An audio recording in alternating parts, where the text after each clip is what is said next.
um determinado recipiente preenchido com água tem 5 metros de profundidade. Mas esse recipiente ele é cilíndrico ou ele é um paralelepípedo? Isso não importa, porque vimos anteriormente que a pressão exercida por um líquido depende da densidade, aceleração gravitacional e da profundidade. Determine a pressão exercida pelo líquido no fundo do recipiente. Esse recipiente não precisa ser cilíndrico, pois no resultado obtido, a forma do recipiente não está presente. Então, vamos calcular aqui. Resolução. A densidade da água é igual a 1 grama por centímetro cúbico, mas no sistema internacional, a pressão Pascal é em Newton por metro quadrado. Então, não vamos utilizar a densidade em gramas por centímetro cúbico. Vamos utilizar em quilogramas por metro cúbico. Como faremos isso? Basta multiplicarmos esse valor por 1000. Então, a densidade da água, 1 grama por centímetro cúbico, é igual a 1000 quilogramas por metro cúbico. Para calcularmos a densidade do líquido, a pressão, aliás, exercida pelo líquido, basta utilizarmos a lei de Stevin, o teorema de Stevin. Pressão exercida pelo líquido é a densidade vezes a gravidade vezes a profundidade, ou a altura da coluna de líquido sobre aquele ponto. A densidade da água é 1000, a aceleração gravitacional vamos utilizar 10 e a altura 5. A altura da coluna de líquido, da água. A pressão, então, exercida pelo líquido é igual a 50.000 newtons por metro quadrado ou 50.000 pascal. Próximo exemplo. Observem o seguinte, então, antes da gente ir para o próximo exemplo, observem que quanto maior a profundidade, maior a pressão naquele determinado ponto. Isso é muito importante quando você mergulha, compreender essa questão.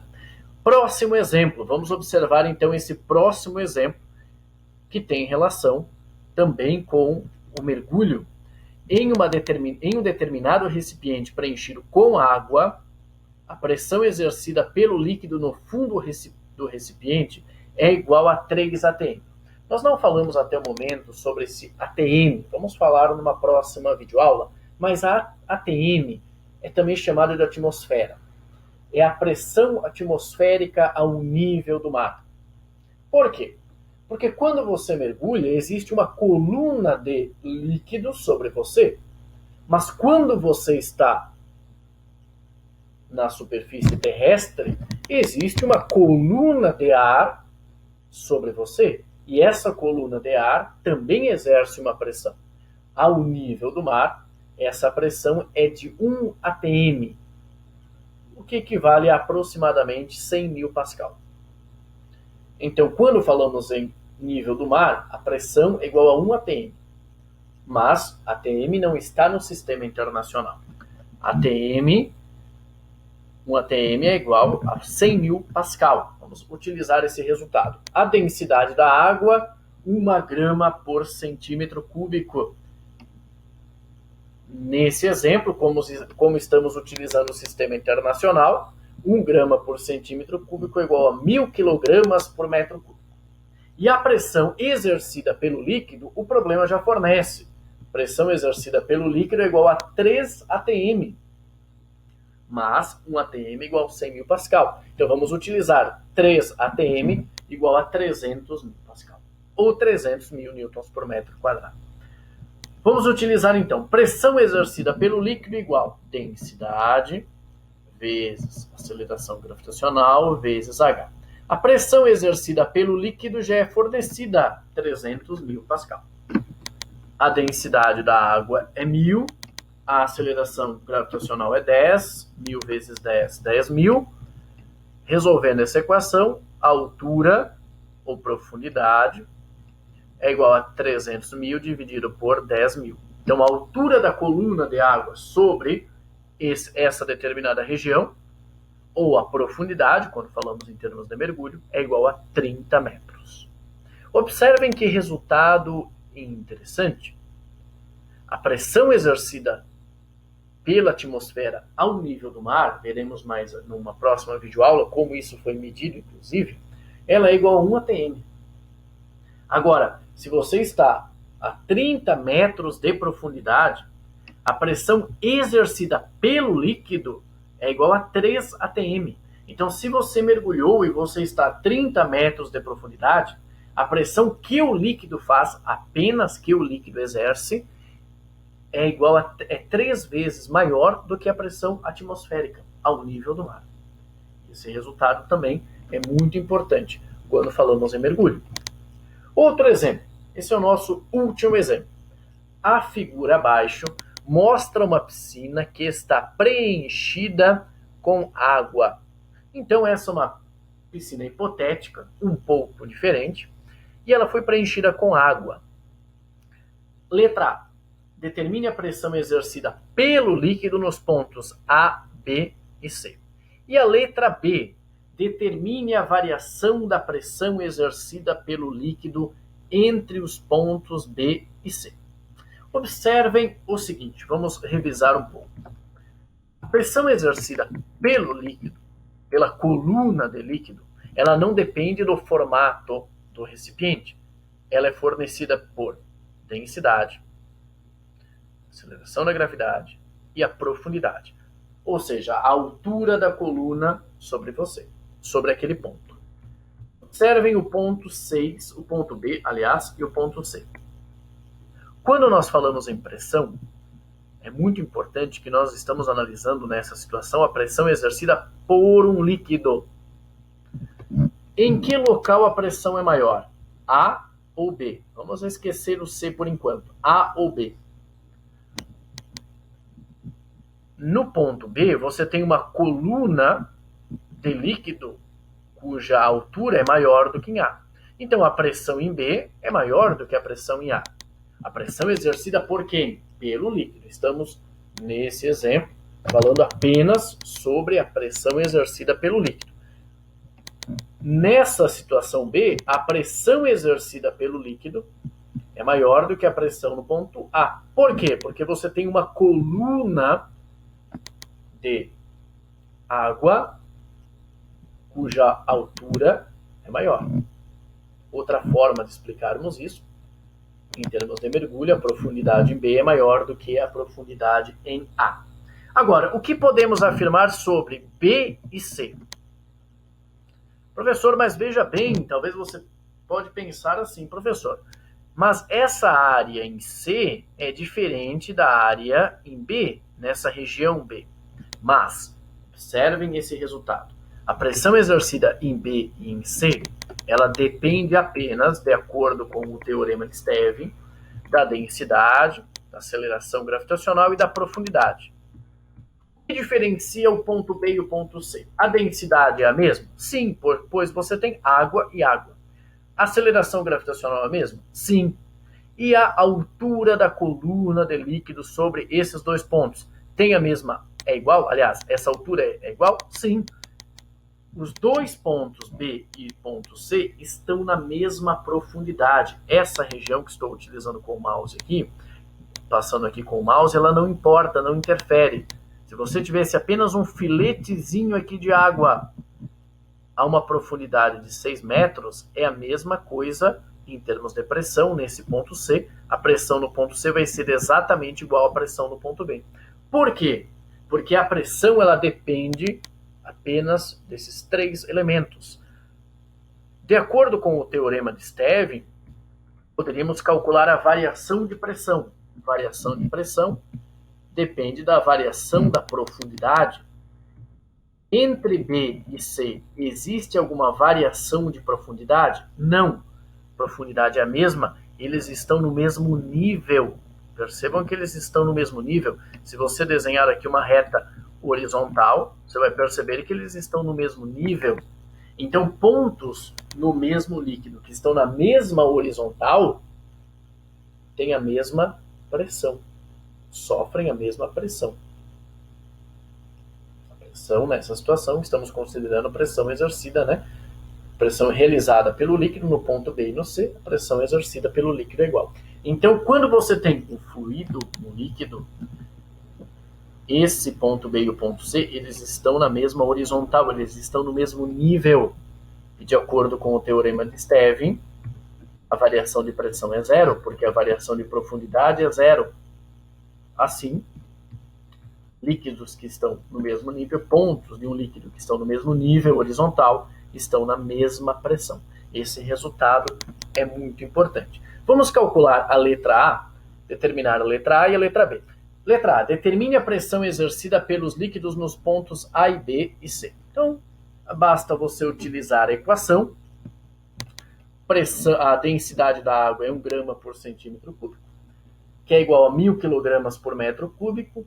A aceleração gravitacional é igual a 10 metros por segundo ao quadrado. Ponto A. Pressão é igual a densidade, gravidade, essa altura da coluna sobre o ponto A. 3 metros. Basta substituirmos, temos que a pressão é igual a 30.000 newtons por metro quadrado. Pressão exercida pelo fluido no ponto B. Densidade, gravidade e essa profundidade, essa altura da coluna do líquido sobre esse ponto. A densidade é igual a 1.000, a aceleração gravitacional é 10 e a profundidade 6. Então a pressão é igual a 60.000 newtons por metro quadrado. Vamos determinar em C. Em C, a profundidade é a mesma. Vamos substituir densidade, aceleração gravitacional, profundidade. Temos também que a pressão em C é igual a 60.000 newtons por metro quadrado. Foi o que falávamos anteriormente. Você não precisaria fazer cálculo para calcular a diferença de pressão. Podemos utilizar os dados que nós temos, mas não é necessário. A variação de pressão é a pressão em B menos a pressão em C. 60.000 menos 60.000 é igual a zero. O que ocorre? A variação de pressão é zero. Por que a variação de pressão é zero? A variação de pressão é zero porque eles estão no mesmo nível. Você tem 2 pontos de um líquido que estão no mesmo nível, na mesma linha horizontal. Então, a pressão no ponto B é exatamente igual à pressão no ponto C. Então, a diferença de pressão, utilizando a lei de Stevin, é zero.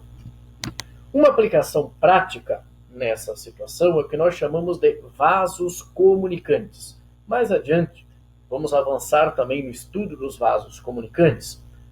Podemos observar o seguinte, nessa questão. O ponto B e o ponto C, eles estão na mesma linha horizontal, líquidos ao longo da mesma linha horizontal, pontos de um líquido ao longo dessa mesma linha horizontal, estão na mesma pressão. Um exemplo é o esfigmomanômetro. Então, o esfigmomanômetro é um dispositivo utilizado para determinar a pressão. Você pode medir a pressão. Como ele é utilizado? Talvez você já tenha utilizado ou visto alguém utilizar. Você utiliza essa região, você prende o braço, você vai apertando aqui, pressionando o braço, certo? Você utilizando aqui o estetoscópio, você vai daqui a pouco observar, você consegue identificar, você vai ouvir, aliás, e você consegue identificar a pressão, uma pressão inferior e uma pressão superior. Você vai observar, vai ouvir 2 pontos, vai conseguir identificar 2 pontos. Então, nessa situação, a pessoa, por exemplo, que vai fazer a medida, vai informar, olha, a pressão é 12 por 8, por exemplo. Mas como foi possível medir a pressão? Vamos utilizar, novamente, essa ideia do teorema de Stevin e dos vasos comunicantes também. Então, observem o seguinte, vamos imaginar aqui um bonequinho, uma pessoa, aqui tem o coração da pessoa. O coração, o fluido que está no coração, ele possui uma certa pressão. O que é feito então? Você coloca o braço lateral aqui e você coloca o esfigmomanômetro nesse ponto. Vocês podem observar, por exemplo, quando você vai medir a pressão, que você utiliza o esfigmomanômetro nesse ponto. A pessoa está sentada, por exemplo, e o esfigmomanômetro é colocado nesse ponto. Por que o esfigmomanômetro é colocado nesse ponto? Porque nesse ponto você tem sangue aqui passando pelas veias, você tem o coração nessa região, né? Você tem a circulação de sangue. O que ocorre então? você utiliza o esfigmomanômetro nesse ponto, porque esse ponto B e o ponto A, você tem sangue aqui e sangue aqui. É o mesmo líquido. E se você desenhar uma linha horizontal, você vai perceber que o ponto A e o ponto B, eles estão no mesmo nível horizontal. O que nós podemos concluir? De acordo com os exemplos anteriores. Pontos de um mesmo líquido que estão na mesma horizontal, na mesma linha horizontal, ou superfície horizontal, eles estão na mesma pressão. Então, o que ocorre quando você utiliza o esfigmomanômetro, a pressão que você vai medir é a pressão nesse ponto. Mas ela é exatamente igual à pressão nesse ponto A, que está relacionada com o coração. O que ocorre, então? No coração você tem o bombeamento de sangue. Então, o que ocorre, então, pessoal, nessa situação? Você vai utilizar o esfigmomanômetro nessa posição B, desde que esse ponto B ele fique na mesma horizontal. Você não vai utilizar o esfigmomanômetro aqui no pé, por exemplo, você vai utilizar nesse ponto, desde que esse ponto, você também não vai levantar o braço. Se você levantar o braço, esse ponto vai ficar não está no mesmo nível do que o ponto A. Então, o que você faz? Você utiliza o esfigmomanômetro nesse ponto, por quê? Porque a pressão no ponto B será igual no ponto A. Então, se eu sei a pressão no ponto B, eu sei a pressão no ponto A. Essa é uma aplicação do que chamamos de vasos comunicantes e também do teorema de Steve. Teorema de Steve. Pontos do mesmo líquido que estão ao longo dessa mesma linha horizontal estão na mesma pressão. Então é por isso que você utiliza o esfigmomanômetro nesse ponto, porque a pressão que ele vai fornecer, que é a pressão nesse ponto aqui, é a mesma em A. Essa foi então, pessoal, uma aplicação prática muito interessante quando utilizamos a pressão, o cálculo da pressão, por exemplo, exercida por um líquido.